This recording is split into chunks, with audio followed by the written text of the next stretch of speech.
Okay, so welcome everyone to the Innovation Coffee Podcast, the podcast that wants to shape the ideas of tomorrow. So today we have as host me, Marco, calling from Barcelona at the moment. And Me, Pietro from Berlin. Yeah, Davide from Milano. And Marco from Italy as well. Perfect. So briefly on this format, so the format wants to map the different stakeholders that are part of the innovation environment. We think it's a good exercise, and we like the topic. So this is why also today we have the pleasure to talk about Veeva Systems, and we have also a special guest to talk about this company. So briefly on the company, Veeva, it's currently the leader in the cloud-based business solutions for the life sciences industry. So offers several products to help the companies in this industry to transformize in the digital world. And to talk about this topic, we have David Logue, that is Senior Vice President of Veeva Commercial Strategy in Europe. So briefly on David, and correct me if I'm wrong, previously to Veeva, he worked in quite a long experience in the consulting industry, and he was partner before for the life sciences practice, and after for the digital customer practice. So we can say that you are an expert in these two topics for sure, in the life sciences and in digital transformation. So this is exactly what we want to talk about in this episode. So about life sciences and digital transformation. So thank you, David, again for joining. And we can start with the first question. So since we talked about briefly about your background, we wanted to know a bit more about the transition that you had from working for an external consulting company to work for a long-term strategy position as the one in Veeva. So what are the main differences and challenges that you faced transitioning from the old job to the new one? And in general, if you can tell us about this transition and what are the main differences. Fantastic. Thanks, Marco, and thanks very much for having me today. So this is a great question. So yeah, about 20 years within Accenture, and I was, as you said, running most of my career with the pharmaceutical companies and pharmaceutical industry, a little bit in health, so maybe 3 years with healthcare, so the other side of the fence, if you like, working for the NHS and really trying to transform the patient records, public patient records, and that was quite interesting because that was never been achieved or tried before. So that was quite innovative. We were doing very interesting emergency care sort of delivery with ruggedized laptops in the back of ambulances. So that was really cool, and that made it onto the BBC as an example of innovation. Then I did 3 years with the London Olympic Games because I just wanted to. It was, the Olympic Games came to town, and we were the first really team to do something very interesting with the back office for the Olympics. So that was cool. But everything else has been in pharmaceuticals. And the transition between that sort of an environment and Veeva is I would say, quite strong when it comes to how we deliver innovation, and quite similar in terms of how we respond and react and work with customers and clients. So just really quickly on that one, in Accenture, it was very project-based, as you would imagine in consulting. So we had a very tight scope about what we're trying to do with each of our customers and each of our clients. And it was very much filling a need that a client might have.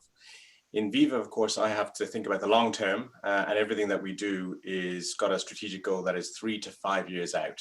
And of course, we have next year to think about always, but it really be a 5-year horizon window that we're always working towards. And that's different. So when I think about innovation in Veeva, I think about how do we best service our customers and their needs with the long-term goal in mind, and how do we help them get there at the right point in their journey as well as our journey.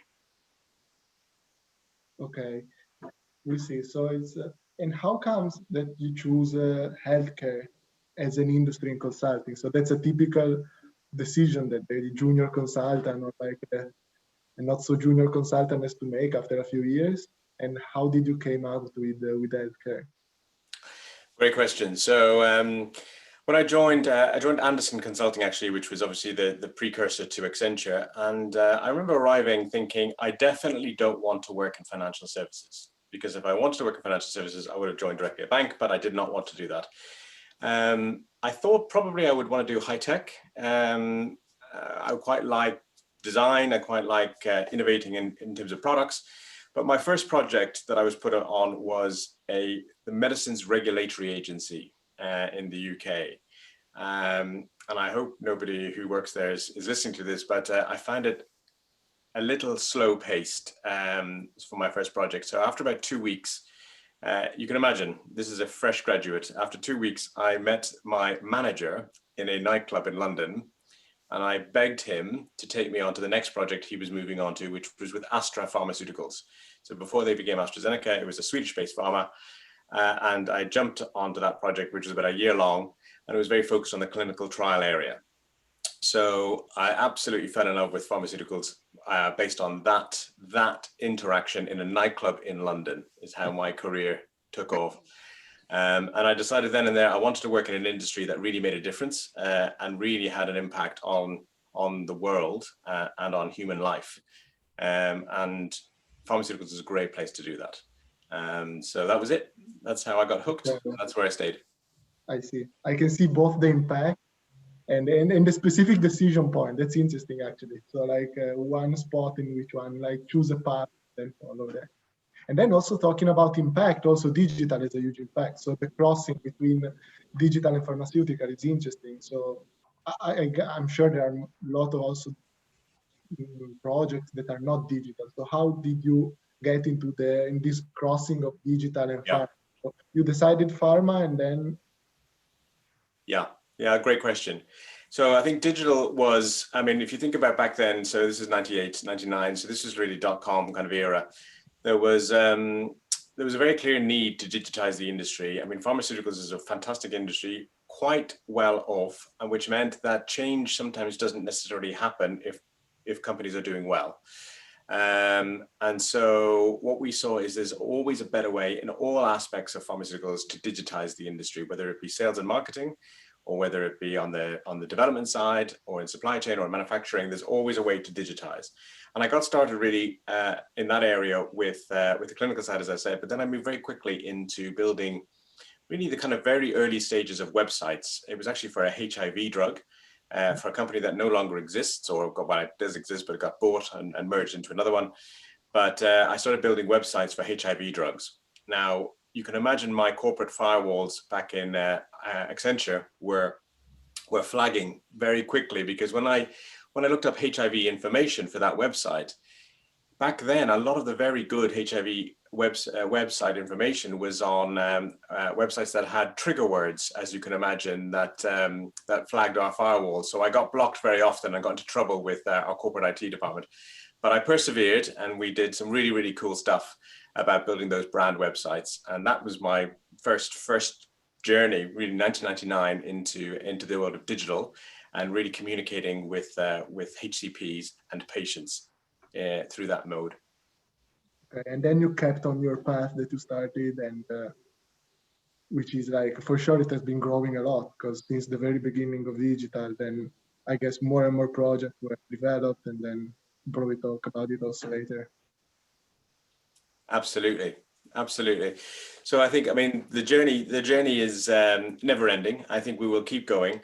I jumped into doing some big transformation work then for maybe the top 10, let's put it that way. So the top 10 pharma companies were going through similar journeys. They wanted to try and pivot.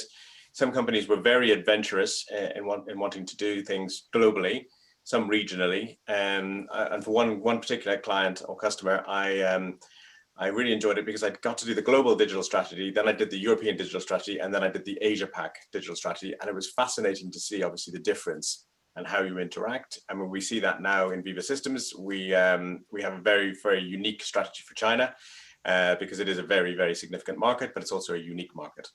And then we also look to try and regionalize what we're doing. So I would say this idea of a global digital approach is interesting, perhaps from a platform perspective, but from an execution perspective, I always think local or regional is best. And I think, David, building on that, another thing is that when we think about digitalization, we can look at it as a process.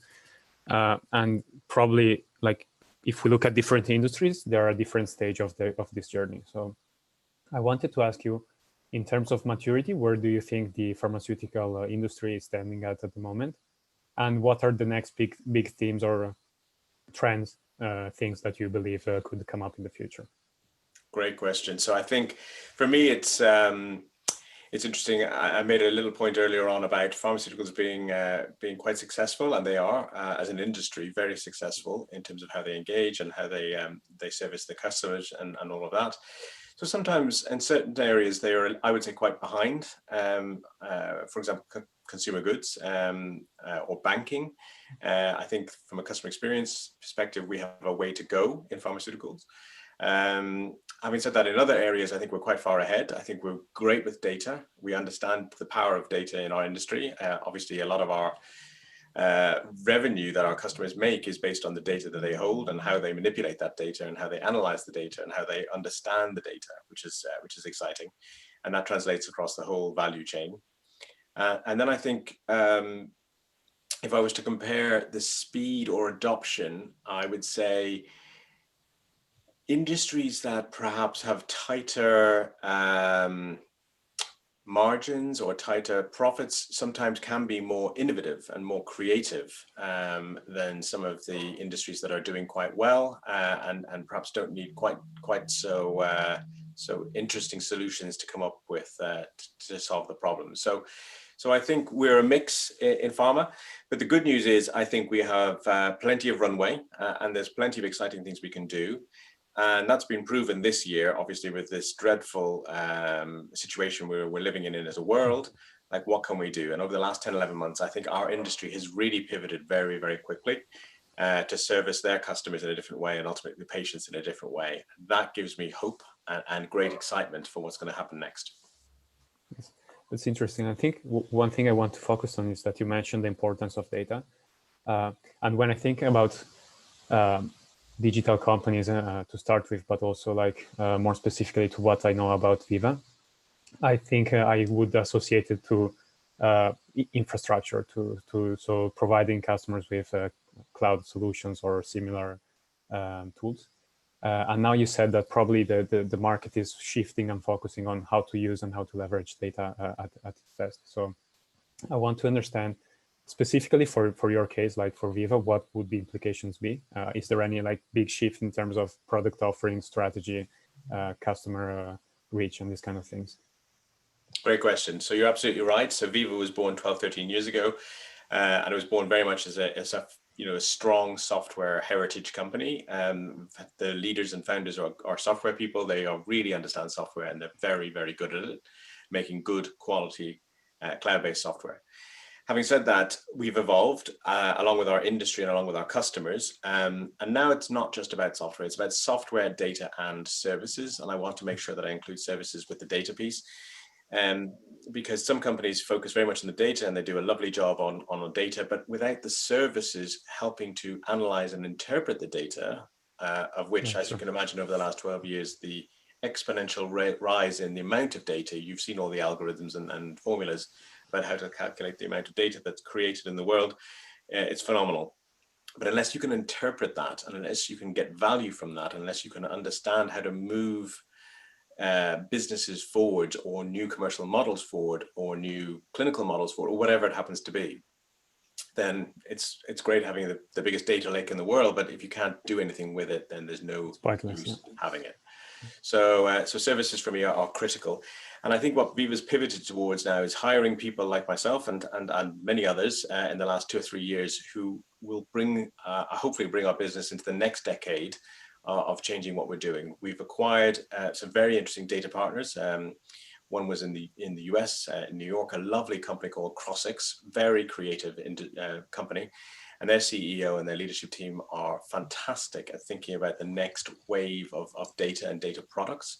And they have a very unique perspective. So I think it was a fantastic acquisition by Veeva to really help us move to the next wave and help customers really understand what they can do with their data. It's really interesting. You mentioned the way you started from founders very clear on the product and software, and they decided to focus also on one specific industry. So specializing, like narrowing down the scope of the company. Like, can you tell us more about like how it actually started, and then if now this position of having very narrow scope on one vertical of the digital industry, and the benefits, and if it's in the long run is going to change? What do you think? Yeah, I think that's also a good question. I think this is an interesting one. So I think Veeva originally started as Verticals on Demand, was the name of the company, and the idea was to build multiple industry verticals. I think once they got stuck into life sciences and pharmaceuticals, there's so much to do, and it's such an interesting market and such a great set of customers doing really pioneering and interesting things, that they decided to go deep and really corner the market. And I think that's what they have managed to do over the last decade. That's not to say we're not looking outside of pharmaceuticals. We have a division, which Marco will know. It's creatively called Outside Life Sciences, and Outside Life Sciences is looking at perhaps some of the adjunct industries that we could jump into. So a little bit of on chemicals, for example, a little bit in cosmetics, and starting to help maybe some of those kind of consumer companies in certain areas. Obviously, we have a strong partnership with Salesforce, so we don't stray into their territory. But in certain other products that we have, we can help and make a difference in those customers. So we're beginning to definitely move into those sorts of areas and those sorts of industries, and I think that's quite exciting. But our heritage for the last 12 years has really been strong in pharmaceuticals, and we still have a long journey to go with many of our customers and helping them move forward. So that is our major focus. But let's see what happens in the next few years about what else we can work in. For me personally, I stepped out of pharmaceuticals a couple of times. I mentioned health, but I've also worked with, weirdly, with Coca-Cola, and that was an interesting experience. I worked in travel, actually, and that was also an interesting experience because the whole commercial structure of those sorts of businesses is very different. They focus on different things, and they focus on, I would say, innovation in a different way to how we do it in pharmaceuticals. So that gave me a little bit of good external perspective, which I was able to take back into pharmaceuticals and see if we could do something different. It's really interesting also to see how Veeva itself is like preparing for this change that actually I missed kind of while looking at Veeva, that was preparing for this potential change, and is also hiring like the right people to then prepare, and maybe like when it's going to be time, like move and do a great job in verticals. I was wondering, like looking at the healthcare area, like, as you mentioned, there are a lot of changes and there's still a long way to go. If you should like point out like one particular area where to like invest everything that you would have in terms of capital or like effort, or what would be in the pharmaceutical or in the healthcare industry at large? Yeah, I mean, my area is commercial and medical, and I think medical is massively underserved by really the whole industry. And I think this year has proven that the ascendancy of medical and good quality medical interactions and medical information is key. So I think that's definitely one area I would call out. The second area linked to that is that whole trial experience, really supporting investigators with digital trials. And you've seen this year, obviously, because a lot of trials were stopped because of the in-person nature, of course, got blocked. And I think digital trials are very interesting. And how do we help the patients on those digital trials and help them with the patient experience around interacting with those is quite interesting. So I think that medical, and then perhaps on the patient trial side, I think that is super interesting for me. And I think there's a lot of interest. And I mentioned runway before. I think there's a lot of runway there where we can do something different. And I think we can really change the industry and improve patient healthcare all at the same time. And one thing that I'd like to hear your opinion on is that sometimes working a startup, working like trying to innovate an industry, I have the perception that innovation should be very fast and very quick, but there are actually like very big problems like blockers that stop and slow down the innovation path. And we also have a very clear understanding of where we want to go, and we're moving fast. But at the same time, I also have the perception why we are not already there. What do you think in your area are the kind of blocker, or what slows down this innovation runaway? That's a great one as well. So two things I would say. I would say people change, or change change management is really key. I've touched on that a few times about why there's been some hesitancy or delay in our industry, because there just hasn't been maybe the financial pressure or the right tipping point to move into that. And I would say the other thing I learned very acutely on why does it look like it's changing is a bit slow is sometimes, I would say, timing. Sometimes you can have the greatest innovation in the world and it's just not ready. If I look at some of the great innovators in the world, they were too early on many things. Everyone quotes Steve Jobs when we talk about innovation, but if you look at some of his failures, think of was it the Newton, I think it was called, these sorts of handheld computers, he was too early with some of his innovation. And I think, the customer base just wasn't quite ready. So I think it's timing. And I think our CEO is fantastic at timing. He's all about speed and he's all about innovation, but sometimes he holds us back as a company and says, it's not quite ready. And he's very, very good at timing. So when he does launch something, I've seen it's always at the right time. So those two things are important. So in my previous life, I also ran our health tech innovation business globally in Accenture, and that was really interesting. So we ran an annual health tech challenge where we had startups from around the world come in and demonstrate really to our clients how their innovations would change the world. And what I learned from that, which I wanted to share with you, is that some of the stuff was really cool. Very sexy stuff, really clever and very, very imaginative, but there wasn't quite the commercial model, or they hadn't quite necessarily had time to think about how would this work in the real world, or how would it work at a customer or a client. And so I noticed the client judges who were reviewing the innovations would often think, well, I couldn't use this in my company. It just wouldn't work. My patients wouldn't be ready, my HCPs wouldn't be ready, my doctors, they wouldn't be ready to use this. And I thought that was really a good check on innovation itself. So you can have some of the coolest things, the best tech, really interesting stuff. So we had, for example, a brain scanner that would allow people to control electronic devices, open doors, what have you. We're just using brain signals. We had Bluetooth connected injectable pens, measuring medication dosages for during clinical trials, that sort of thing. We had all of this sort of stuff, but it wasn't properly thought through with the commercial model, how things would actually work in the real world.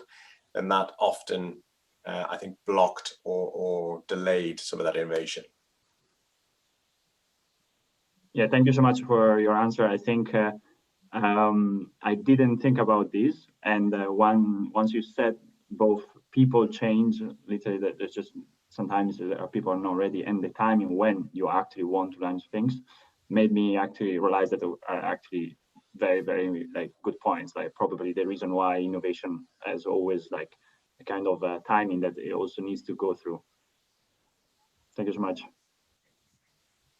So, David, I wanted also then to ask you another question more related to nowadays and about the pandemic. Of course, that is something that it's affecting our everyday life at the moment. So, how can we help? How can the digital transformation maybe help to tackle these kind of issues that are not maybe easy to foresee in the short or long term, but is it possible to help to tackle these issues also through the digital transformation?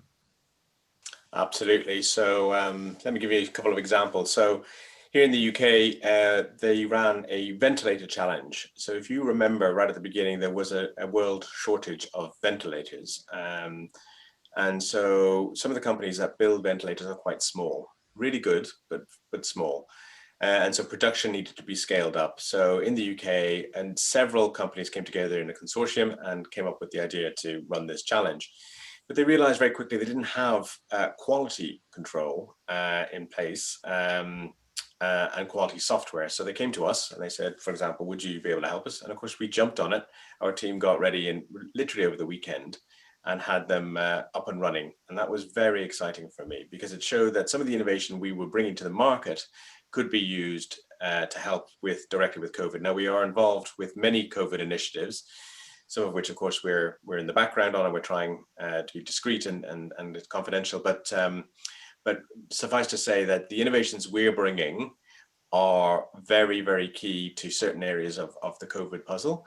But of course, there are many companies doing great things in this space, and we're very excited to be helping where we can. But I'm loving the industry's ability to come together, to collaborate, to partner, and to really be open to what we need to do to solve this for the globe. I mean, this is a significant challenge to our humanity, and I think there should be nothing more of a priority in the world than solving this particular challenge. And if some of the innovation we're doing can help in a small way, then I am absolutely delighted. I totally agree, and I think it's very noble. This is the noble side of the healthcare industry, especially in such a time. So speaking to the COVID topic, let's say, how has it impacted the industry overall? So besides the specific solution and Veeva itself, so how do you feel? How have you been feeling in the last 6 months, and especially? Yeah.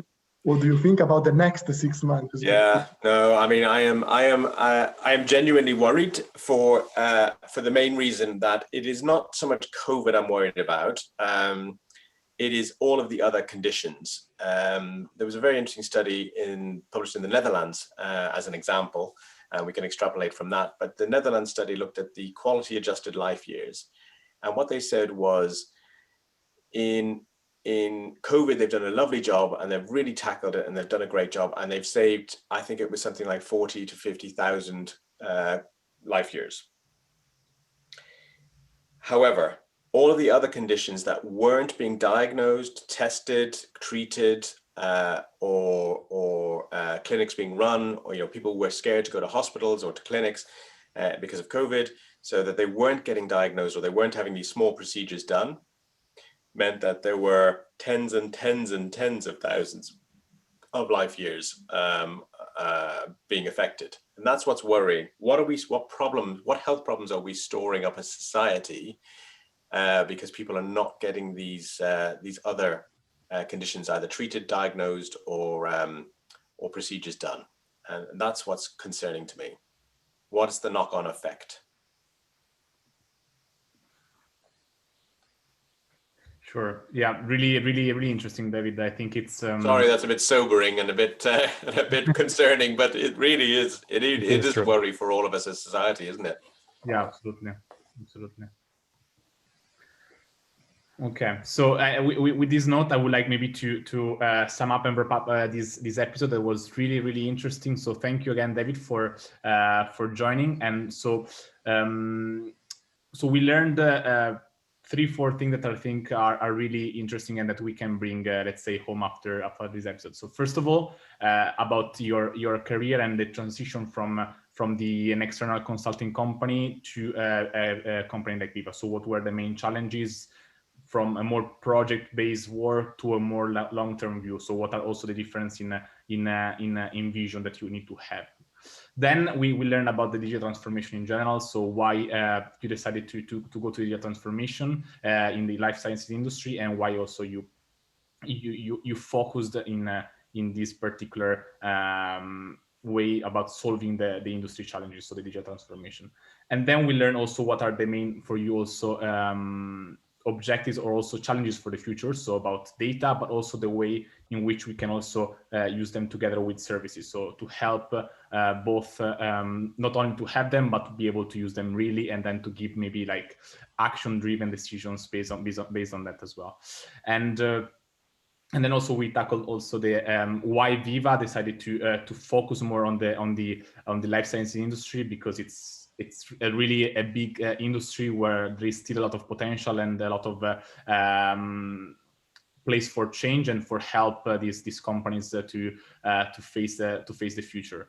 And finally, we had also an interesting discussion about COVID, the pandemic, and how we can still try to help these companies through the digital transformation, and how and also what are the main blockages for the innovation. So people and timing are really important. So we need to get the right people and also the right timing to be able to bring the innovation forward. So having said this, I thank you again, David, for participating, and for everyone, and hope you like the episode, and talk to you for another one. Thank you. You're Very very welcome. much, David. Thank you. Thank you.